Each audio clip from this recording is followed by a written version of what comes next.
Your mother is the one who's confused, sweetheart. I heard Simone's voice through my own bedroom door on a Tuesday afternoon in March. Heard her call my daughter sweetheart in that warm, concerned tone I'd once found so comforting. Heard my husband Tom murmur agreement. The grocery bag slipped from my hands. Organic blueberries scattered across the hardwood like marbles, and I watched them roll without moving to stop them. I'd come home early because I'd forgotten the calcium supplements Tom's neurologist said might help. 3 years into his early onset dementia diagnosis, I'd become a woman who forgot nothing, who kept detailed medication logs and appointment calendars, who'd sacrificed her garden club and book club and bridge club to become a perfect caregiver. But I'd forgotten the calcium. And now I stood in my own hallway, listening to another woman discuss my mental health with my daughter in my bedroom. I know this is hard to hear, Simone continued. Such compassion in her voice. But she's been having episodes, accusing your father of things that never happened. Last week she insisted he'd hidden her car keys when they were in her purse the whole time. They'd been in my purse because Tom put them there during one of his confused spells, then forgot. I'd explained this to Simone at the time. She'd nodded sympathetically and made notes on that iPad she always carried. I've been documenting everything, Simone said.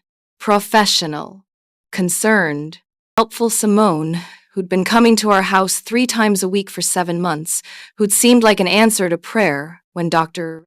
Patterson recommended her memory care consulting service. I should have walked in right then. Should have demanded to know what the hell was happening. But I stood there like a fool, frozen by the absolute wrongness of it all, listening to them destroy me in whispers. The thing is, I'd liked Simone, trusted her. When you're caring for someone with dementia, you're so tired, so isolated, that anyone who shows up offering competent help feels like family. She'd rearranged our medications into a better system. She'd taught me communication techniques. She'd sat with Tom while I went to the grocery store, these same groceries now rolling under the console table, and I'd been grateful. I picked up a blueberry, examined it, thought about how strange it was that I could focus on this small, perfect thing while my entire life cracked apart in the next room. That's shock, I suppose. The brain protecting itself. Has she been to a doctor? My daughter Emily asked. My daughter, who I'd carried for 9 months, who I'd nursed through colic and driven to soccer practice and helped through her divorce 2 years ago. My Emily asking about my medical care like I was the patient. I've suggested it, Simone said. Gently. Always so gently. But she gets defensive. Paranoid, even. That's often how it starts. I finally moved. Walked to the bedroom doorway. They were sitting on the bed, my bed, the one I'd shared with Tom for 34 years going through papers. Simone looked up first. Her face did something complicated. Surprise, then sympathy, then something else I couldn't quite name. She was 52, blonde, attractive in that carefully maintained way some women manage. Yogatonet, tastefully dressed. The kind of woman who'd never let grocery bags slip through her fingers. Margaret, she said warmly.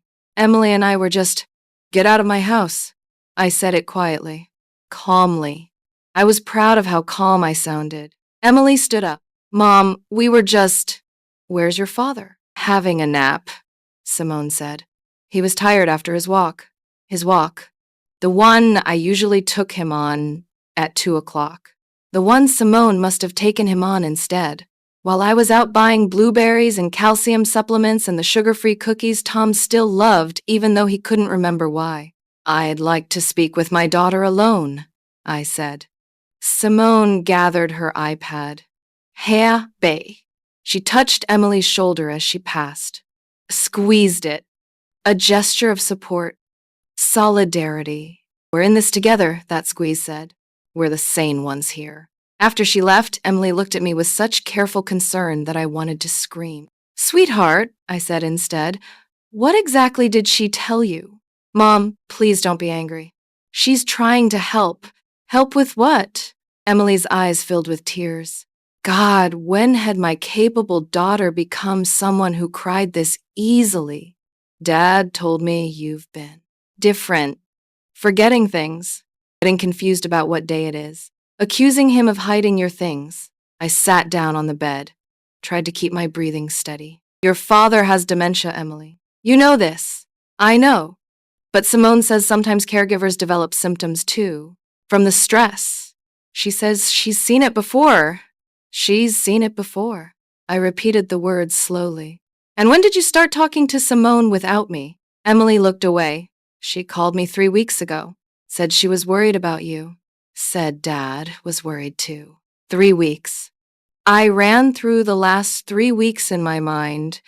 Had I forgotten anything? Acted strangely? I'd been tired, yes. Shorter tempered than usual, maybe. But confused?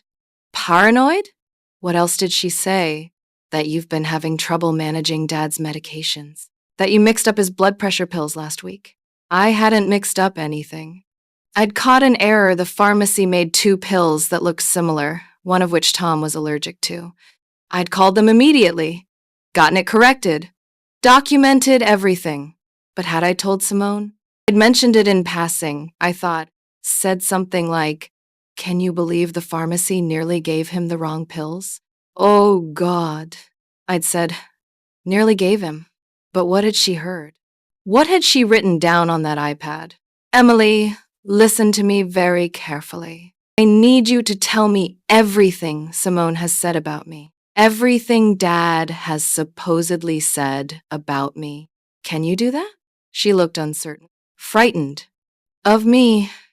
My own daughter was frightened of me. Please, I said. Softer. Just tell me. But to understand how I'd walked into this trap, how I'd invited it into my home, served it coffee, trusted it with my most vulnerable moments, you have to understand how it started. How invisible the early steps were. How perfectly reasonable. Tom was diagnosed 3 years ago at 59. Early onset Alzheimer's, the aggressive kind. At first, it was just small things. Forgetting names. Losing track of time. Then bigger things. Getting lost driving to the bank. Putting his keys in the freezer. Asking me the same question 5 times in 10 minutes. I'd retired from my job as a school librarian to care for him.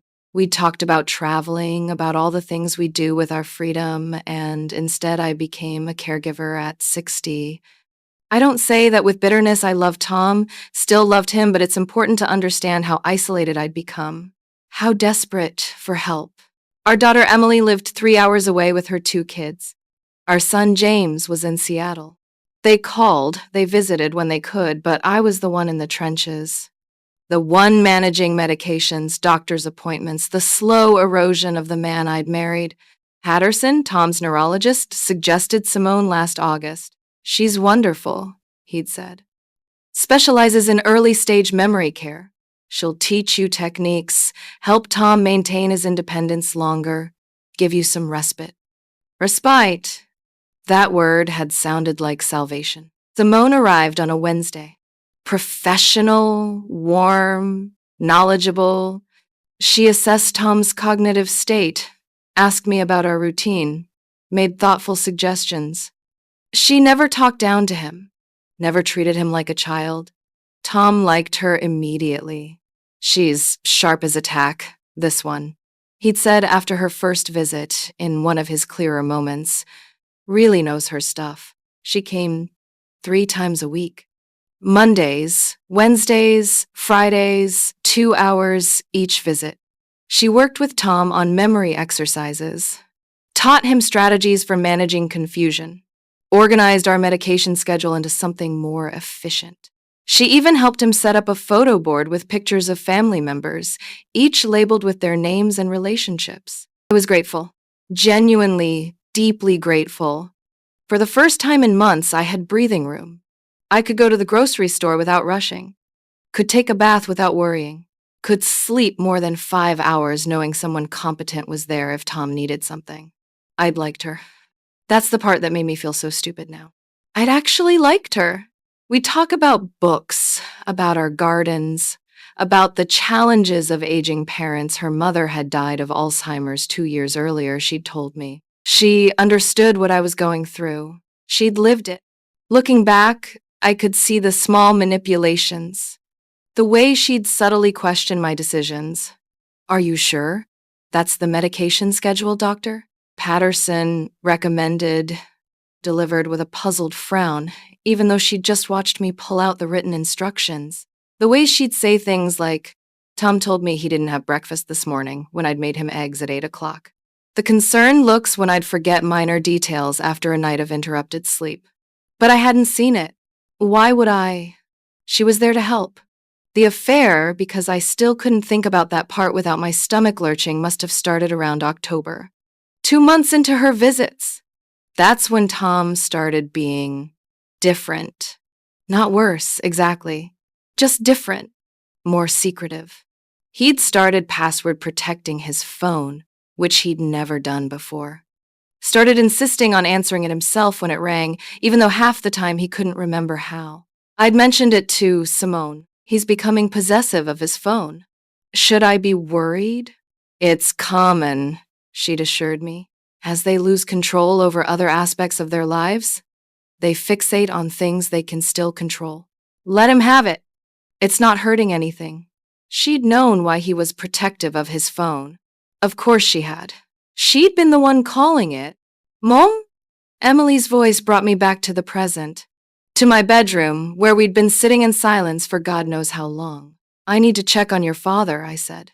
He was in the guest room, lying on top of the covers in his clothes, snoring softly. He looked peaceful, innocent. My Tom, whose brain was betraying him, whose memories were slipping away like water through fingers, who I'd promised to love in sickness and in health, who was sleeping with another woman in the bed we'd bought together 20 years ago. I closed the door softly. Emily was still in our bedroom when I returned. She'd been crying. Tell me everything, I said again. She did, and it was worse than I'd imagined. According to Simone, I'd been declining for months. Forgetting conversations, mismanaging Tom's care, having paranoid episodes where I accused Tom of affairs, of hiding money, of plotting against me. Last week, apparently, I'd insisted that someone had been in our house, had moved things around, even though nothing was missing, and Tom swore he'd been home alone with me all day. Someone had been in our house. Simone. She had her own key. I'd given it to her so she could let herself in when I was running errands. She showed me her notes, Emily said quietly. Documentation going back months. She's been tracking it all. The incidents, the accusations, everything. She says she's required to as a healthcare provider. She says she was hoping it would get better, but it's been getting worse. And you believed her. Mom, Emily's voice broke. She's a professional. She has nothing to gain by lying. And Dad confirmed it. When I called him last week, asked how he was doing, he said you'd been having a hard time. Said you'd accused him of terrible things. Tom had confirmed it. Of course he had. Because he believed it. His damaged brain couldn't tell the difference between Simone's lies and his own memories anymore. What else? I asked. She thinks you should see Dr. Patterson. Get evaluated. She says early intervention is crucial if it's what she thinks it is. And what does she think it is? Emily looked at her hands. Early cognitive decline. Maybe early-stage Alzheimer's. She says it's genetic sometimes. Since Dad has it, the room tilted. Spun. I gripped the edge of the dresser. I don't have Alzheimer's, Emily. Mom, I know this is scary. I don't have Alzheimer's. I said each word clearly. Distinctly. I have a husband with dementia and a woman who's been sleeping with him while convincing everyone that I'm the one who's sick. Emily's face went pale, then red, then something that looked like pity. Oh, Mom, she whispered. Please don't do this. Don't do what? This is exactly what Simone said would happen. The paranoid accusations. The conspiracy theories. Mom, this is a symptom. I started laughing. I couldn't help it. The sheer, perfect circularity of it. Any denial became proof. Any accusation became evidence of paranoia. Simone had created a trap where the harder I struggled, the more guilty I looked. Stop laughing, Mom. You're scaring me. I stopped, took a breath, tried to think clearly through the panic. Did Simone show you any actual evidence? Medical records? Cognitive tests? She said you refused to be tested. I've never been asked to be tested. She said she's suggested it multiple times and you got defensive. Another perfect inversion. How do you prove a conversation never happened? How do you prove you're not defensive when the very act of defending yourself is proof? Emily, I need you to think about something. When was the last time you visited? Actually came to the house and spent time with me? She hesitated. Christmas! 3 months ago. And even then, she'd stayed at a hotel, had only come to the house for a few hours. Did I seem confused to you then? Forgetful? Paranoid? No. But Simone says it comes and goes. That's what makes it hard to detect. Of course she did. I wanted to scream, wanted to grab my daughter and shake her until she saw what was happening. Instead, I spoke very quietly, very calmly. I'm going to ask Dr. Patterson for a complete cognitive evaluation. Today, will that satisfy you? Emily looked relieved. Yes. Yes, Mom, that would be good. And I'm going to ask you to do something for me. Will you look at our bank statements? The ones Simone was showing you when I walked in? Mom, please. Just look at them. She picked up the papers from the bed, looked through them, frowned. What am I looking for? Withdrawals, large ones. Over the past 7 months, she scanned the statements. Her frown deepened. There aren't any, just the usual bills and, oh, here's one. $5,000 last month. What's it marked as? Memory care services from Simone's company. I felt something cold settle in my chest. We pay her $300 per visit, $900 a week. That's what Dr. Patterson's office quoted us. What does $5,000 buy? Emily's hands started shaking, just a little. She said Dad authorized additional services, upgraded care package. She said you kept forgetting you'd approved it, so he handled it directly. And you have the documentation for these additional services? She said she'd send it. That it was in Dad's email. May I see Dad's email? We went to Tom's study. His computer was still logged in. He'd stopped logging out months ago, kept forgetting his passwords. I opened his email, searched for Simone's company name, 73 emails. I started reading. Emily looked over my shoulder. The early ones were professional. Appointment confirmations, care plan updates. Then, around October, they shifted. Became more personal. Thank you for trusting me with your care, Tom. You're so brave to face this journey. I love our conversations. Your mind is still so sharp in the moments that matter. Your wife doesn't understand you like I do. I stopped reading, let Emily scroll, watched her face go from pink to white to gray. Mom, keep going. She did. Found the emails about the $5,000 charge. Advanced cognitive support package including daily monitoring, medication management optimization, and family intervention services. Family intervention services. That's what she'd called the campaign to convince our daughter I was mentally ill. There's more, Emily whispered. There was email after email where Simone discussed Margaret's concerning symptoms with Tom, asked him to confirm incidents that never happened. Remember when Margaret accused you of moving her jewelry? Let me know if she does anything else like that. Tom's responses were heartbreaking, confused, trying so hard to be helpful. Sometimes confirming things he clearly didn't remember. Sometimes making things up, his damaged brain filling in gaps. And the recent ones, oh God, the recent ones. I love you, Tom. We'll get through this together. When Margaret is in a facility, we can finally be together properly. Your children will understand. They can see she's not well. Emily was crying now. Really crying. Mom, I'm so sorry. I'm so sorry. I put my arm around her, felt her shake. Me baby. Who'd believed a stranger over her own mother because the stranger had the right credentials and the right words and perfect poisonous documentation? It's not your fault, I said. But inside, I was thinking, how many others has she told? Who else believes I'm losing my mind? The answer came faster than I expected. I called Dr. Patterson's office the next morning to request the cognitive evaluation. The receptionist put me on hold, came back sounding uncomfortable. Mrs. Foster, Doctor. Patterson would like to speak with you directly. Can you hold? I held. For 7 minutes. When he finally picked up, his voice had that careful, clinical gentleness people use with psych patients. Margaret, I'm glad you called. I've been meaning to reach out. I'd like to schedule a cognitive evaluation, full battery, as soon as possible. Of course. I think that's very wise. Simone mentioned you might be receptive to that. Simone. Always Simone. What else did Simone mention? I'll pause. Margaret, she's shared some concerns. As a mandated reporter, she's required to document any signs of caregiver stress or potential self-neglect. I'm not neglecting myself.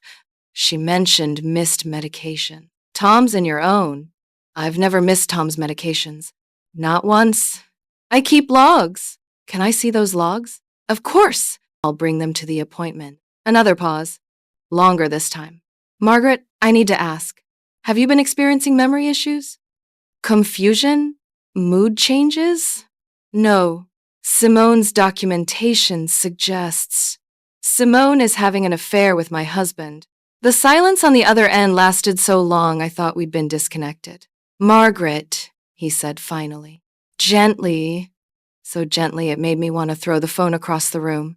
I understand how stressful caregiving can be, how isolated. Sometimes our minds create narratives to explain feelings we're having. I saw them together. In my bed. You saw? I came home early, found them in my bedroom. Heard her telling my daughter that I'm the one who's confused. EC. He didn't believe me. I could hear it in his voice. When was this? Yesterday? And did you speak with Simone about what you saw? I asked her to leave my house. The sound doctors make when they're making notes. Documenting your delusions? Margaret, I'm going to schedule that evaluation for next week. In the meantime, I'm also going to recommend a colleague of mine, Chen. She specializes in caregiver mental health. I don't need a psychiatrist. Margaret, I need someone to believe me. I hung up, sat at the kitchen table, looked at the medication logs I'd kept so carefully.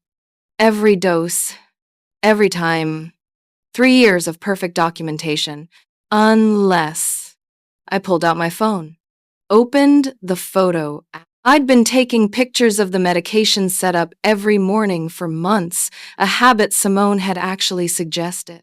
If Tom ever has a reaction, you'll have documentation of exactly what he took. I scrolled back. Found last week. The day Simone said I'd mixed up the blood pressure medication. The photo showed the correct pills. In the correct organizer. Just as I'd remembered. I scrolled further. Found a photo from 2 months ago. Tom's medication organizer. But something was wrong. The pills weren't arranged the way I arranged them. They were in Simone's system, the color-coded one she'd convinced me to switch to. But that switch had happened 3 months ago, not 2. I looked closer. The date stamp on the photo, November 18.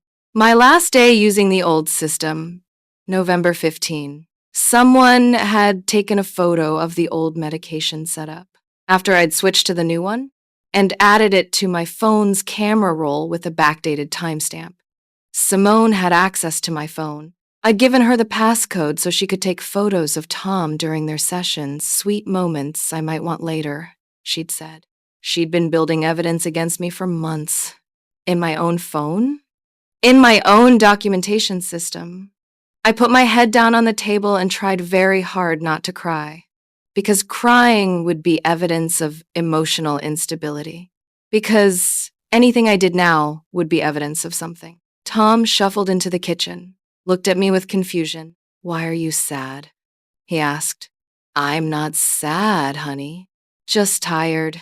You're always tired. He said it without accusation. Just observation. Simone says you need to rest more. When did Simone say that? I don't. When did she say what? Never mind, sweetheart. Want some breakfast? He nodded, sat down at the table, watched me make his eggs the way he'd always liked them scrambled, with cheese, slightly runny. He took a bite, smiled.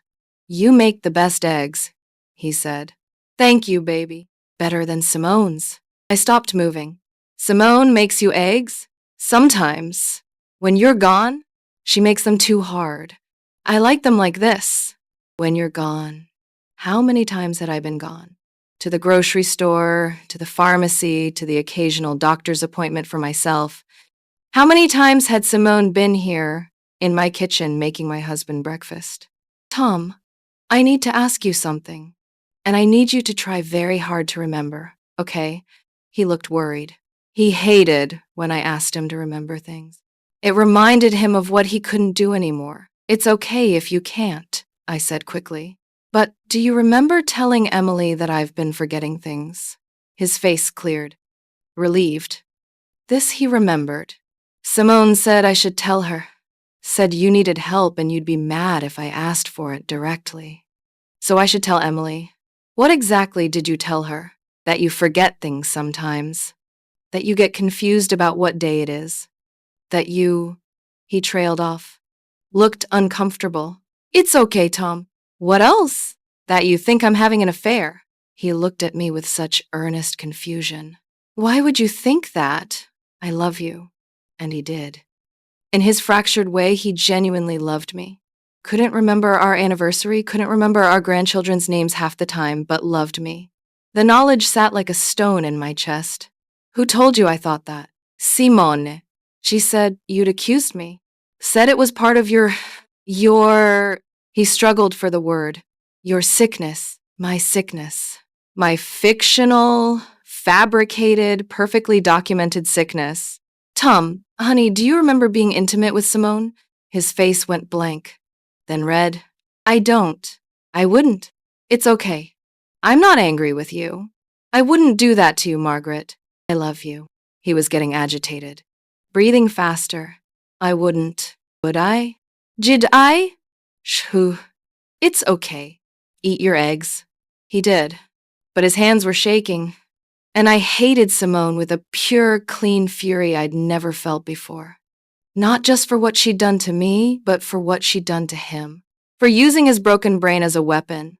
For making him doubt himself. For making him complicit in his own betrayal. I needed evidence. Real evidence. Documentation that couldn't be manipulated or explained away.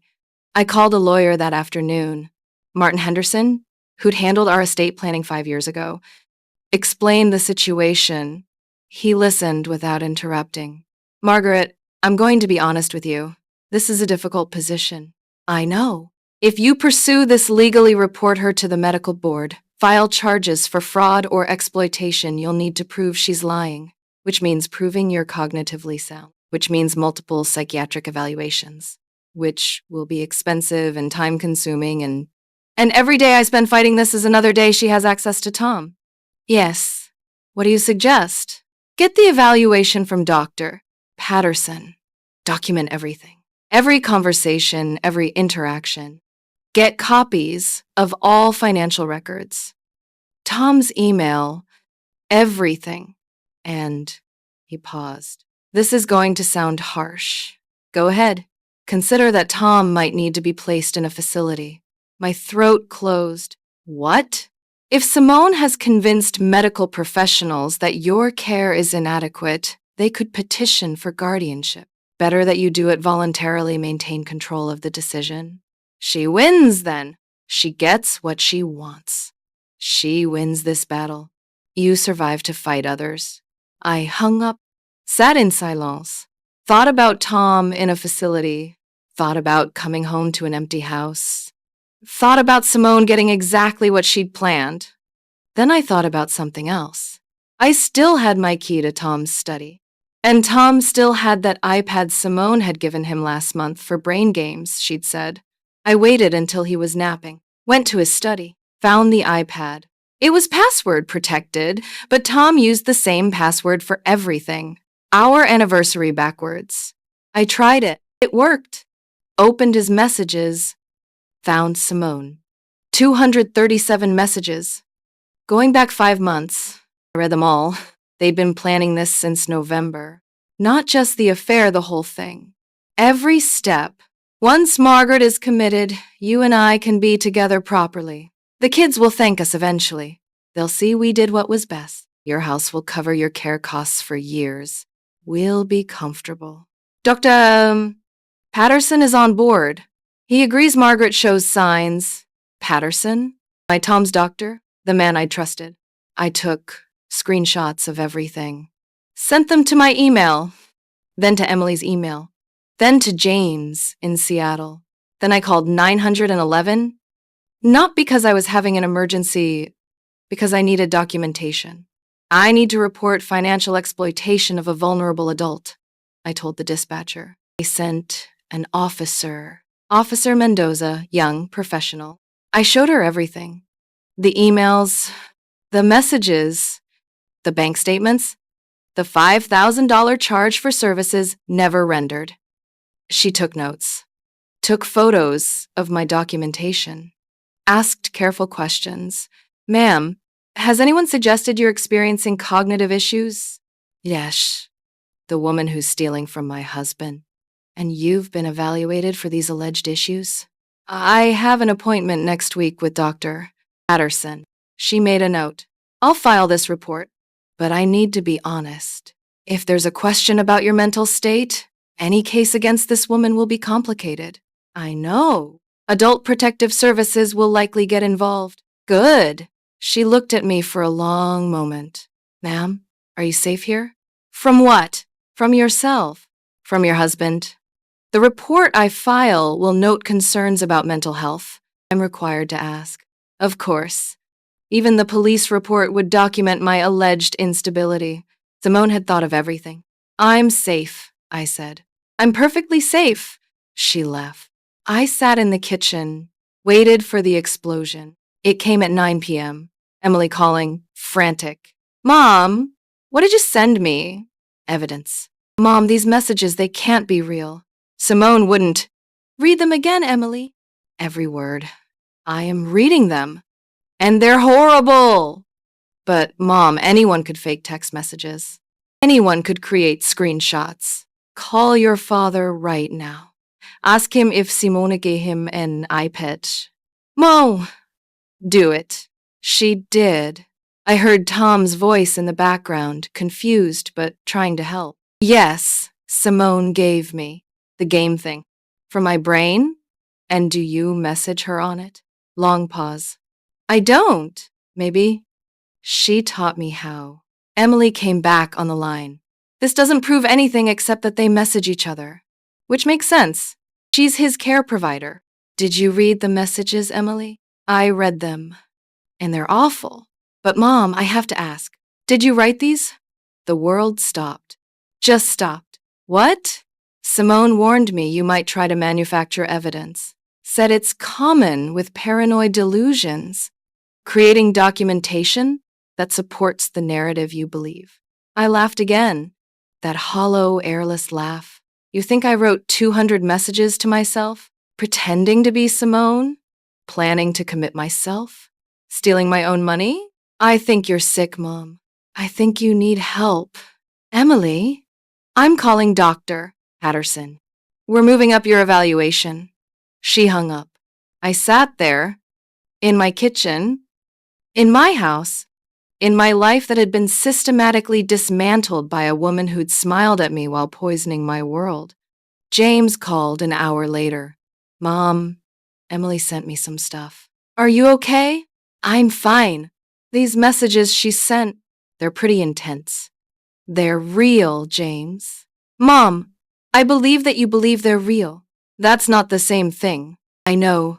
Hisail, look, Emily's worried. I'm worried.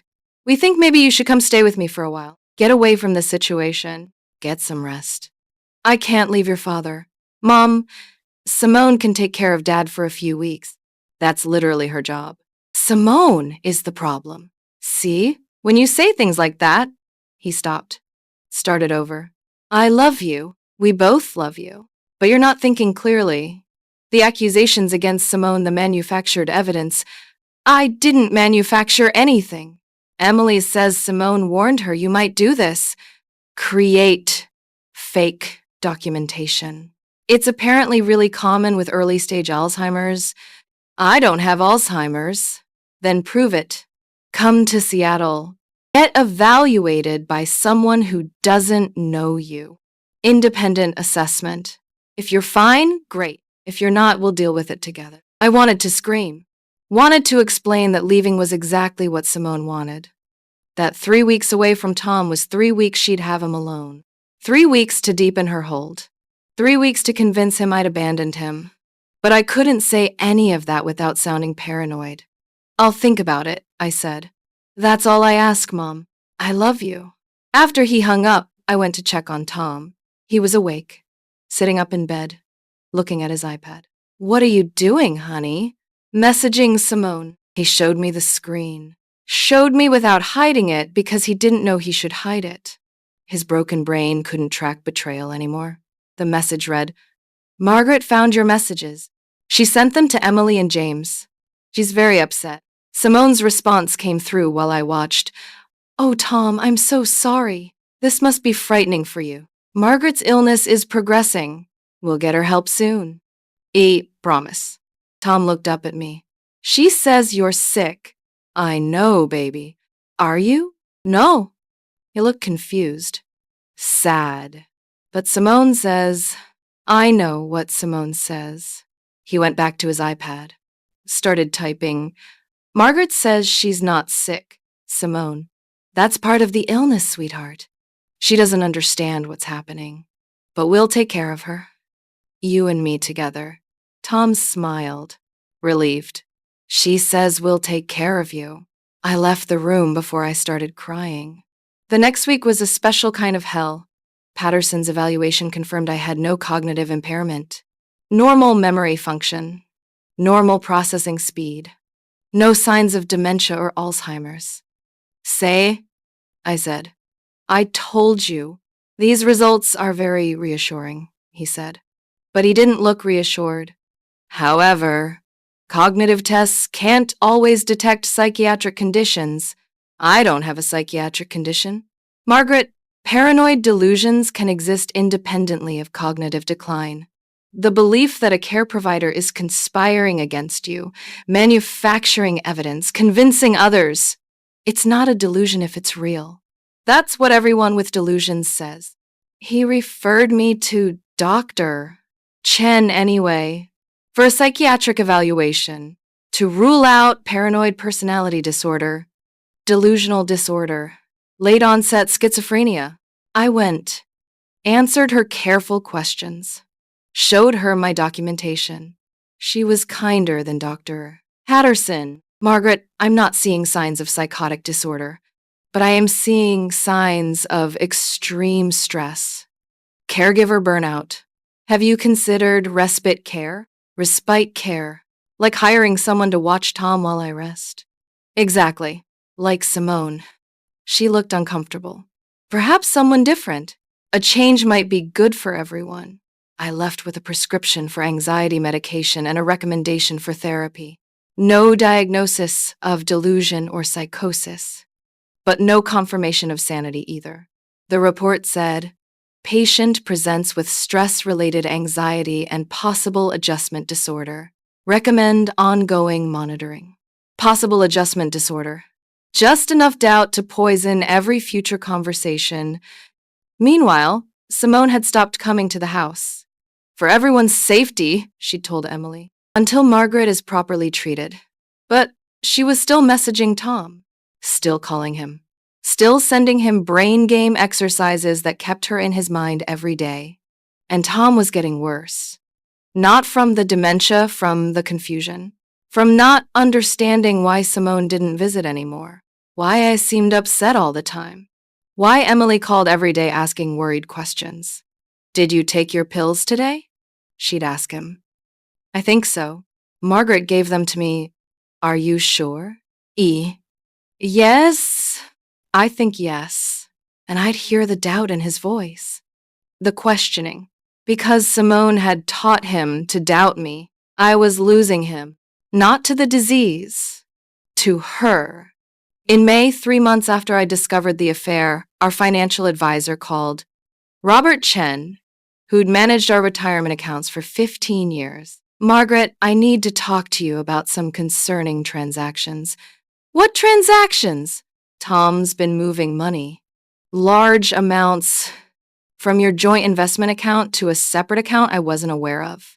How much? $80,000. Over the past 2 months, I sat down. I didn't authorize that. Tom did. He has full access to the account. Robert, Tom has dementia. You know this. I do. And that's why I'm calling the account he's moving money to. It's a joint account with Simone Bartlett. Finally someone saw it. When did he open this account? March. Right after your episode. My episode? My manufactured mental breakdown. Robert, I need you to freeze those accounts. Immediately. Margaret, I can't do that without a power of attorney or guardianship papers. Tom is still legally competent to manage his finances. He has Alzheimer's, early stage. His diagnosis doesn't automatically remove his legal rights. She's stealing from him, from us. Do you have proof? I wanted to laugh, cry, scream. What would count as proof? A court order? Or Tom's own testimony that he's being exploited? He doesn't understand he's being exploited. That's the whole point. I'm sorry, Margaret. My hands are tied. Unless you can get guardianship or power of attorney, I can't intervene. I called Martin Henderson again. I need to file for emergency guardianship. Based on what? I told him about the money, the joint account, the continued relationship despite my objections. Margaret, you understand what you're asking? You want the court to declare your husband incompetent, to remove his legal rights, to protect him from a relationship he consents to. He doesn't have the capacity to consent. That's what we'd need to prove, which means court testimony, medical witnesses, psychiatric evaluation for both of you. And if Simone fights it, which she will, this could take months, cost tens of thousands of dollars. I don't care about the cost. And during that time, Simone will argue that you're using the legal system to harass her, that this is further evidence of your paranoid delusions. So what do? Just let her steal everything? He was quiet for a long moment. Document everything. Every penny he spends, every transfer. Get statements. And be prepared for this to get much, much worse before it gets better. It got worse. In June, Adult Protective Services showed up at my door. A caseworker named Jennifer Ortiz, clipboard in hand, apologetic smile on her face. Mrs. Foster, I'm here to do a home safety check. Why? We received a report of potential vulnerable adult exploitation. I filed that report. Actually, 2 reports were filed. Yours regarding Simone Bartlett, and one regarding you. My stomach dropped. Who filed a report about me? She checked her notes. Dr. Patterson. Mandatory reporting. He's concerned about Tom's safety given your recent psychiatric symptoms. I don't have psychiatric symptoms. You're under treatment for anxiety and possible adjustment disorder. Possible. The psychiatrist found no evidence of delusion or psychosis. I understand. I still need to complete the evaluation. She spent 2 hours in my house, checked the medication storage, the cleanliness, the safety features, interviewed Tom separately from me, asking if he felt safe, if his needs were being met, if I'd ever hurt him or neglected him. Tom, confused and frightened by the official questions, gave contradictory answers. Yes, he felt safe. No, sometimes Margaret forgot to give him breakfast.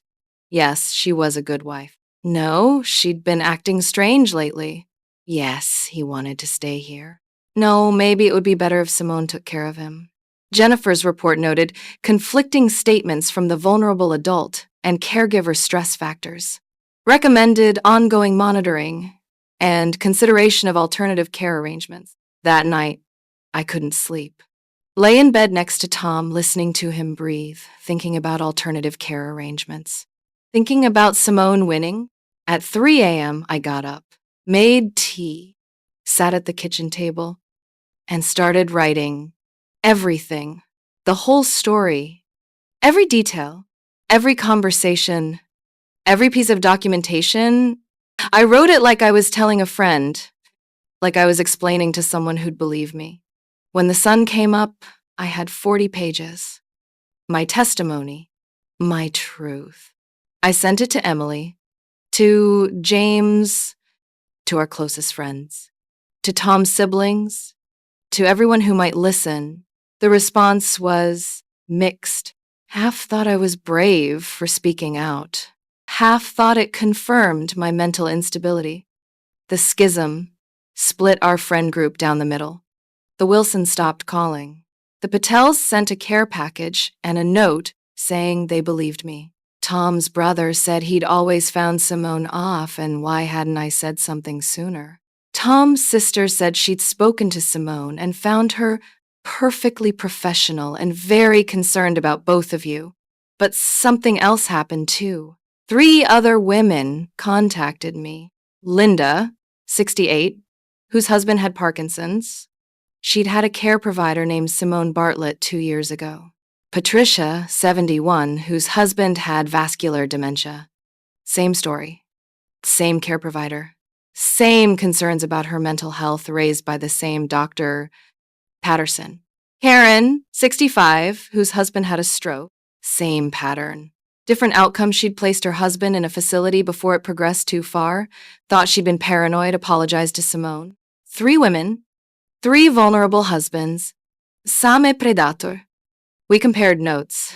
The pattern was identical. Simone befriended the wives, gained their trust, systematically undermined their credibility, isolated them, then moved in on the husbands financially, emotionally, sometimes physically. Linda's husband had died before it progressed too far. Patricia's husband was in a facility now, and Patricia was still in therapy for what her doctors had diagnosed as a stress-induced psychotic break. Karen's husband had recovered enough function that Simone had moved on, leaving Karen with $30,000 in unexplained charges and a reputation for instability. None of them had reported her. They'd been too scared, too ashamed, too convinced they might actually be crazy. We need to go to the police, I said. With what? Patricia asked. Documentation that could be manufactured? Accusations they'll say are delusions? I tried. They did a wellness check on me. Almost had me committed. She can't keep doing this. She can, Karen said quietly. Because she's smart.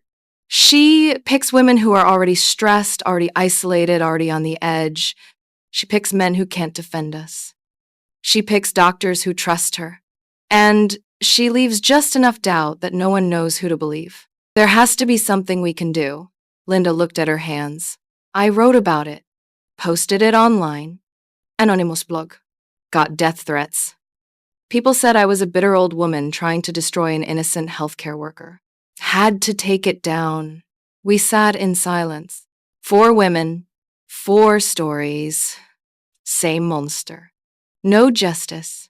What if we all went public together? I said finally. 4 accusers are harder to dismiss than 1. 4 crazy old ladies, Patricia said. That's what they'd call us. Or 4 credible witnesses. Karen shook her head. I can't. I've rebuilt my life, my reputation. I can't go through it again. I can't either, Linda said. I'm sorry. Patricia looked at me. But you're going to try anyway, aren't you? I have to. She's still in my house, in my husband's mind, taking my money. If I don't fight now, I lose everything. Then we'll help however we can. Behind the scenes, documentation, testimony if it comes to that. But publicly we can't. I understood. I didn't blame them, but I also knew I was alone again. I hired a private investigator, Cost me $10,000 I couldn't really afford. He spent 3 weeks following Simone. Documented her visiting Tom when she said she wasn't working anymore. Documented the money transfers. Documented her meeting with Dr. Patterson for lunches that looked very friendly for a doctor and a consultant who barely knew each other. But he couldn't document fraud. Couldn't document exploitation. Because technically everything Simone was doing was legal. Tom consented. Tom authorized the money transfers. Tom invited her to visit. The fact that Tom couldn't consent because his brain was broken, that didn't matter legally. Early stage dementia didn't automatically remove his rights. In August, Simone filed a restraining order against me, claimed I'd been harassing her, following her, making threatening phone calls, sending aggressive emails. I hadn't done any of those things. But my documentation efforts, the private investigator, the emails to our friends, the police report looked like harassment when she framed them that way. The judge granted a temporary order. I was not to contact Simone, not to come within 500 feet of her, which meant when she came to my house to see Tom, I had to leave. My own house. I had to leave my own house. This is insane, I told Martin. It's a civil order. We can fight it, but it'll take time. I don't have time. Every day she's there, she's poisoning him more against me. I know. But if you violate the order, you'll be arrested. Then she'll have real evidence that you're unstable. So I left. When Simone came to visit Tom 3-4 times a week now, I got in my car and drove, went to the library, sat in parking lots, waited for her to leave my home so I could return to it. Tom stopped understanding why I left. Where do you go? He'd ask. Just errands, honey. Simone says you're avoiding me. No, baby. Never. She says you don't love me anymore. That's not true, Tom. I love you more than anything. Then why do you leave? How do you explain a restraining order to someone with dementia? How do you explain that his girlfriend has legal power to evict his wife from her own home? You don't. You just leave and hate yourself a little more each time. In September, something shifted. Tom stopped taking his regular medications, started taking different pills, ones I didn't recognize. When I asked about them, he got defensive. Simone's doctor prescribed them. Simone's doctor? You mean Dr. Patterson? No, a different doctor. Says I don't need all those pills you give me? Says some of them are making me worse. My blood went cold. Tom, who is this doctor? I don't remember. Simone knows. I checked the pill bottles. Zara Chen, the same psychiatrist who'd evaluated me, who'd found no evidence of psychosis but recommended ongoing monitoring. She was now prescribing medication to my husband, without consulting his neurologist, without my knowledge. I called her office. I need to speak with Dr. Chen about my husband's prescription. Are you Tom Foster's wife? Yes. I'm sorry, ma'am. Chen can't discuss patient information with you. I'm his wife. Unless you have power of attorney or guardianship, I can't help you. I called Dr. Patterson. Did you know Sarah Chen is prescribing medication to Tom? Who? Sarah Chen, the psychiatrist you referred me to. She's now treating Tom. Long silence. Margaret, I didn't refer Tom to Dr. Chen. Someone did. It wasn't me. Is this another... He stopped himself. Another what? Another delusion? I was going to say another misunderstanding. Look at his medical records. Check if there's a prescription from Dr. Chen. He did. I heard him typing, then silence. Well, I demanded. There is a prescription. Antipsychotic medication, low dose. For what condition? It says, for behavioral symptoms of dementia, agitation, paranoia. He's not paranoid. He's confused because Simone is feeding him lies. Margaret? She convinced a psychiatrist to prescribe antipsychotics to keep him compliant. Don't you see what she's doing? What I see. is a pattern of conspiracy theories, and I hung up. That night, Tom slept for 14 hours. The medication knocked him out. When he woke up, he was foggy, confused, could barely remember my name. Margaret? He said uncertainly, like he was testing the word. Yes, baby. I'm Margaret. Your wife? My wife? He smiled. Vague. Distant. That's nice. He slept through dinner, slept through the evening. When Simone came the next day, he barely woke up. She stayed for an hour. When she left, I found a note on the kitchen counter. Tom needs more rest. I'll take him to my place for a few days so you can have a break. We'll bring him home Sunday. She'd signed it with a heart. I called the police. My husband is being taken without my consent. Ma'am, does your husband have dementia? Yes, but is he capable of making his own decisions about where he stays? He's on medication that makes him... Ma'am, unless you have guardianship papers, your husband is an adult who can choose to stay wherever he wants.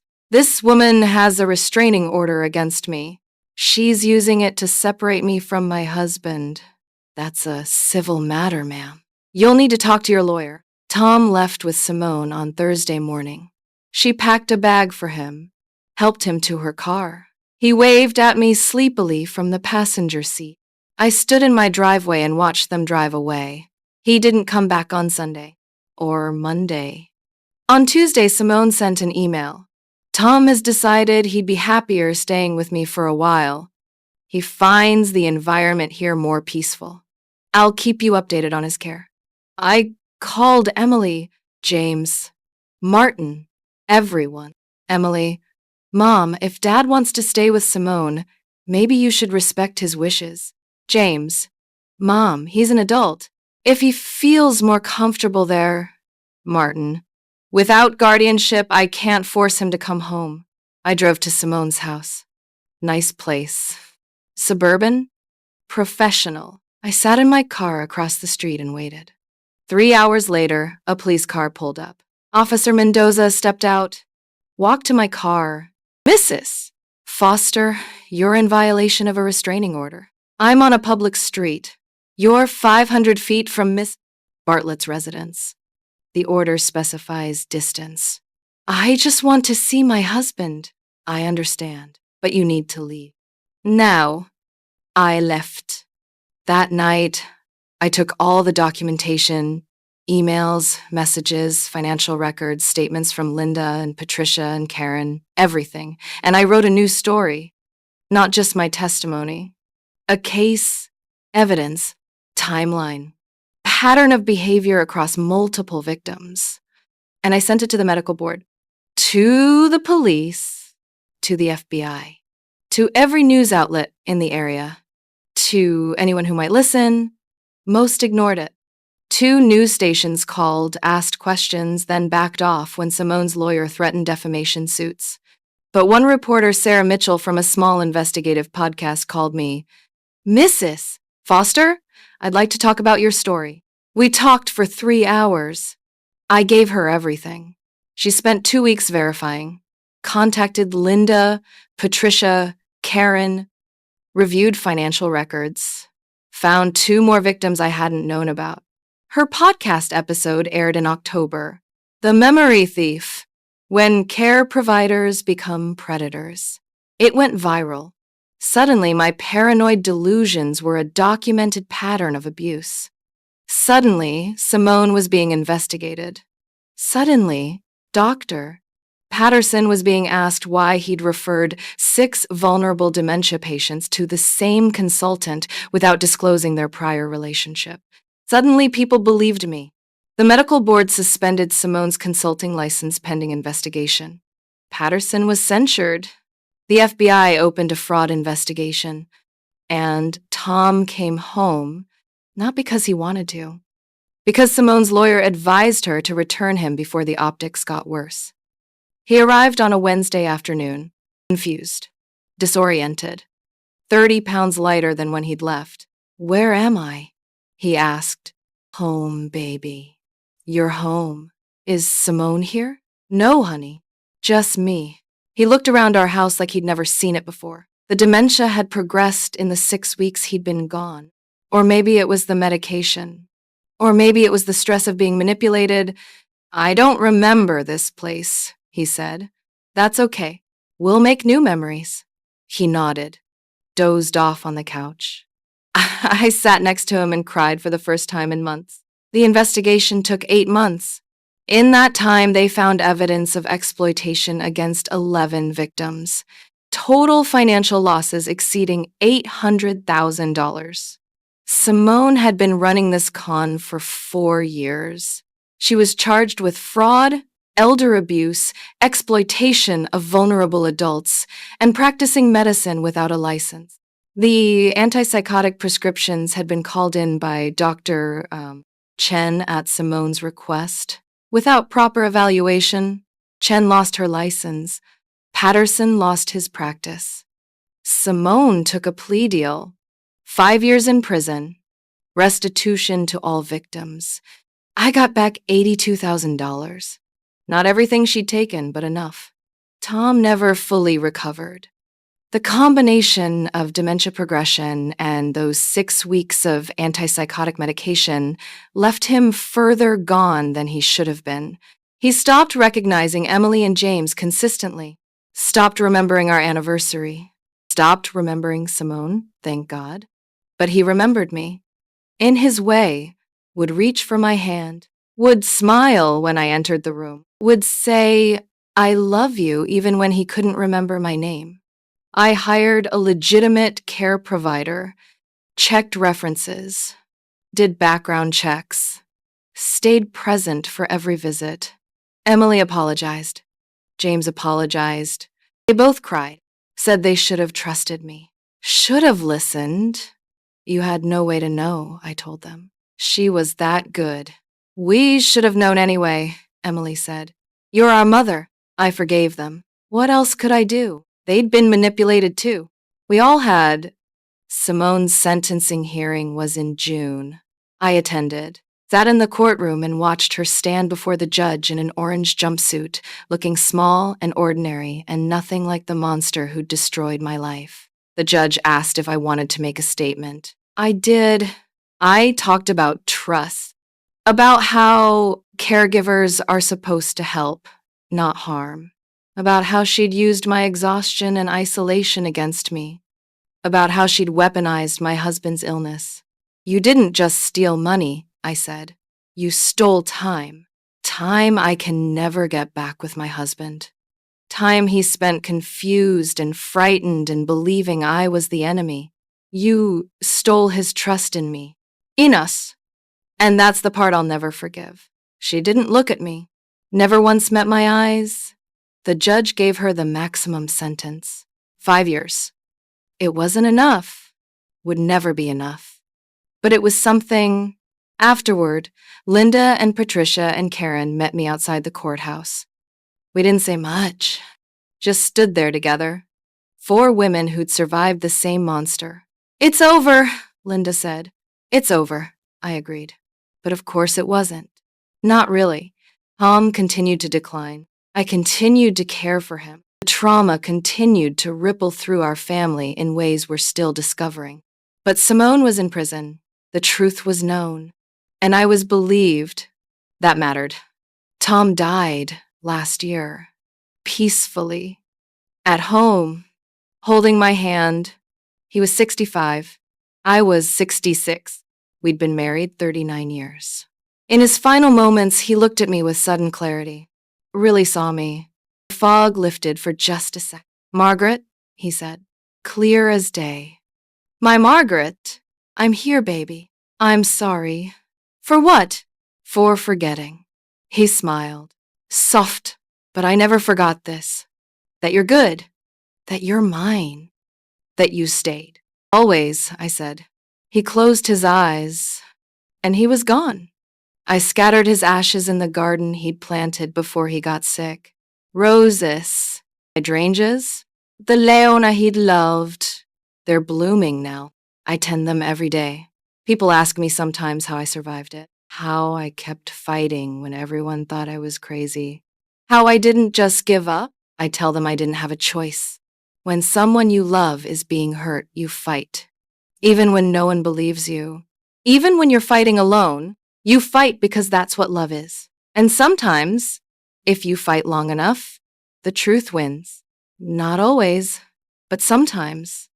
And sometimes is enough to keep going. I've started volunteering at a support group for dementia caregivers. I tell them about warning signs, about protecting themselves, about trusting their instincts even when professionals tell them they're wrong.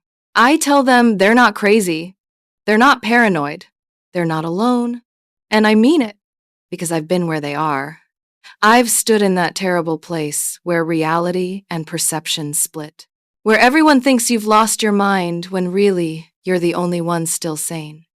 It's a lonely place, but you can survive it. I did. The garden is beautiful this time of year. Tom would have loved it. Sometimes I sit out there in the evening, glass of wine in hand, and talk to him. Tell him about my day, about Emily's kids, about the roses. I like to think he hears me, that wherever he is, he knows I kept fighting, that I never stopped believing in us, that I stayed. If you're out there caring for someone you love, fighting battles no one else can see, wondering if you're losing your mind, you're not. Trust yourself. Document everything. Don't fight alone if you can help it. And know that being believed isn't the same as being right. Sometimes you have to be right all by yourself until the world catches up. It's hard. God, it's so hard. But it's possible. You're stronger than you know. And somewhere, someone understands. Someone believes you. I do.